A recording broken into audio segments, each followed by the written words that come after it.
and welcome to Aimco Manufacturing, where we help factory workers avoid injury and work smarter by guiding them to the best lifting solution. Today I'd like to demonstrate for you an Aimco solution.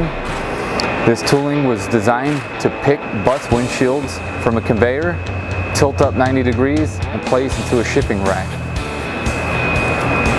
The tooling is suspended from an Aimco jib crane and torque lift combination. The vacuum system runs off 90 psi,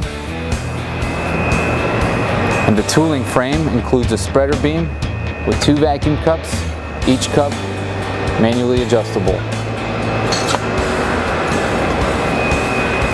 It features a pace controller with paddle shifters for the vacuum on, off, and tilt functions.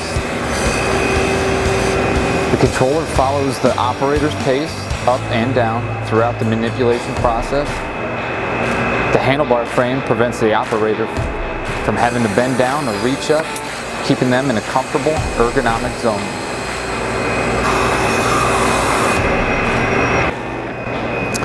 Well, thanks for watching, and don't forget, if you need a lifting tool and don't buy it, you'll ultimately pay for it and not have it. Start the process now by clicking the link in the description to get your quote.